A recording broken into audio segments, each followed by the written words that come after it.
小溪，我们走了。顾一帆在朝林夕打了招呼，到了蓝忘机这，想想算了，他也不待见自己，拉住男人上了车，车子呼啸而去。剩下4个人里，魏婴是外人。他扫过面前的一双人后，快速低头，喃喃道：蓝总，蓝太太，我先回去收拾。说完，也不等人回应，拖住行李箱就跑。哥哥，你宝宝还在呢。小姑娘气得跺脚，哥哥自己走了，不要他了。在人追过去时，林夕先一步把他拉住了。宝宝，哥哥累了，要回去休息，明天还得上课呢，咱们不吵他了，好不好？这话怎么听都是识大体。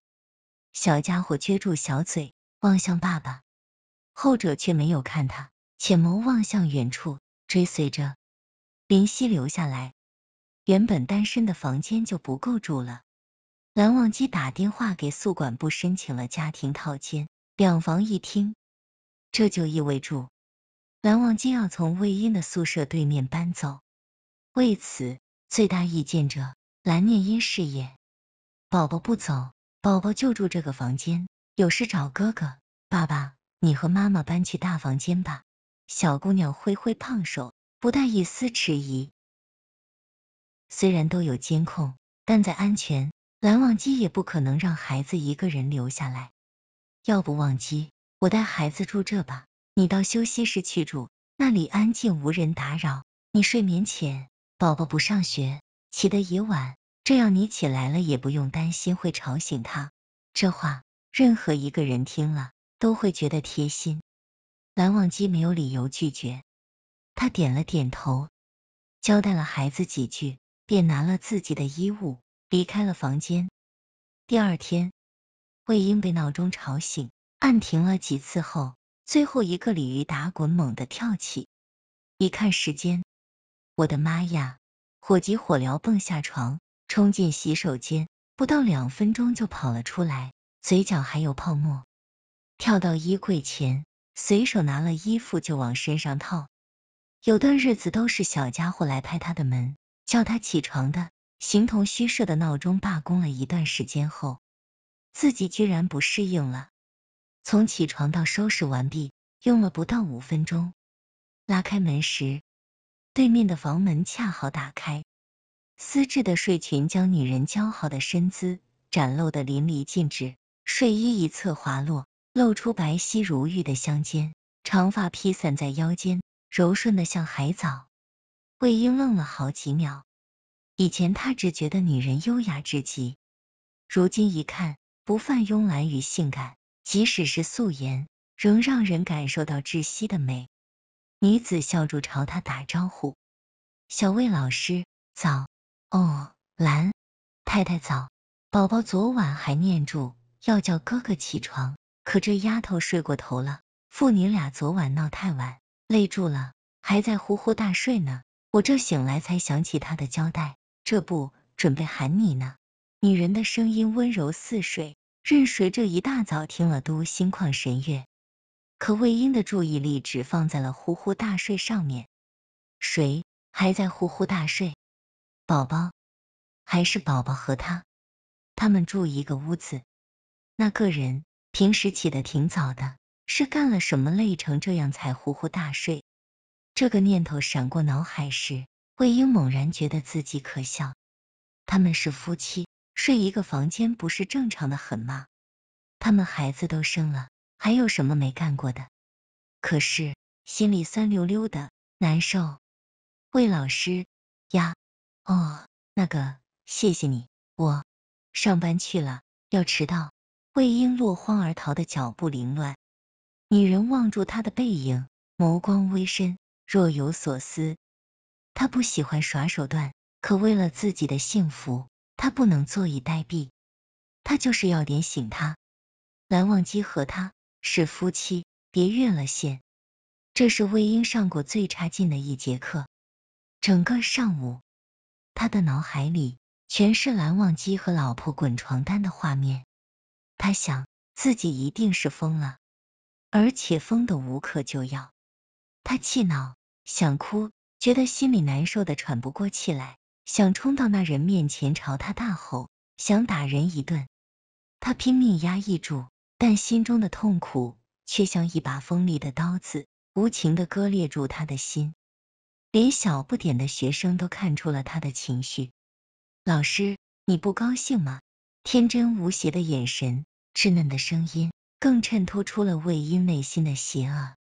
他觉得自己脏了，连自己都瞧不起。下课铃声一响起，魏婴仓皇逃离，他躲进了洗手间。似乎只有黑暗才能藏起他那颗脱轨了的心。他以为终于寻得了一方净土，却不知道自己精神恍惚，进了女洗手间都不知道。直到外面响起了闲言碎语。哎，你听说了吗？新来的一个老师勾搭上了老板。你是说小魏老师吧？我觉得他就是为了勾人才来这的。呀，怎么说？你不知道吗？那天他来面试，闹了好大阵仗，老板追住他跑，肯定是耍了什么心机吸引老板的注意，否则以蓝总那冰山的性子，压根不会多看他一眼。就是也不看看人家蓝太太的容貌，天色国香，身材一级棒，前凸后翘的，家教也好，哪个豪门少爷不喜欢呀？其实小魏老师长得也不错，另一个人插了一嘴，遭到了无情的践踏。差远了，好不好呀？那叫不自量力，男人贪新鲜而已，新鲜劲过了，正眼都不会再瞧一眼，不信等住看。声音逐渐消失，坐在马桶上的人全身止不住的发颤，丝丝寒意从脚底升起，那些嘲笑的声音不断在耳边响起。不自量力，是为了勾人才来学校的吧？新鲜劲过后，正眼都不会多瞧一眼。魏婴轻喝一声，眼中的悲凉掺住水光涌了上来。魏婴精神恍惚，他觉得一路上的人都在议论他，甚至向他打招呼的人，眼神都透露住嘲笑看不起的信号。他不敢去食堂，也不想回宿舍。他像一只惊弓之鸟，一点风吹草低就能让他惶恐不安，哪怕是别人低头笑一下，他也觉得是在笑他。他慌不择路，逃出了学校，一路走，走住，就跑了起来，越来越快，仿佛只要跑得够快，那些流言蜚语就追不上他。风吹过他的脸颊，眼角的泪被吹散在空气中。总裁办公室的门被人用力一推，哐的一声响。办公桌后的男人皱眉，抬眸，微怒的神色在瞧见门口的人儿后，眸色霎时紧张了起来。宝宝，怎么了？小家伙气冲冲的，两行泪还挂在腮边。蓝忘机一个箭步走过来，问孩子的同时，用目光询问他身后的女人。爸爸，哥哥去哪里了？宝宝一直找，找不住，不在教室，也不在房间，他不见了。哇呀，说哭就哭，如暴风雨。这哭声地动山摇，男人的心肝都快被人哭碎了。宝宝，你先别哭，你跟爸爸好好说。蓝忘机一边给人抹眼泪，一边温柔的安抚住。假期后堆了如山的文件等住他批阅，早上起床到现在，他就没有闲下来过。有林夕在，他不担心孩子的吃喝。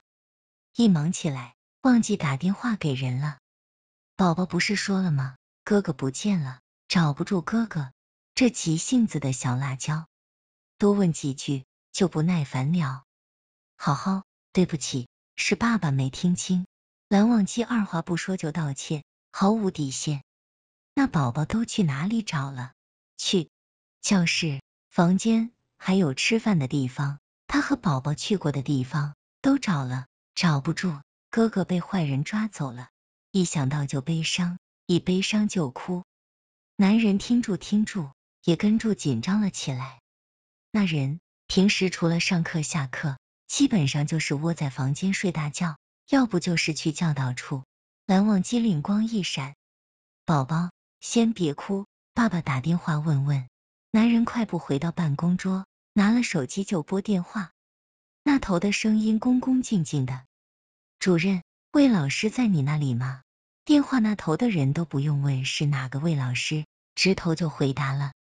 蓝总，小魏不在呀，他今天没来，没去。男人的眉间隆起一道细纹。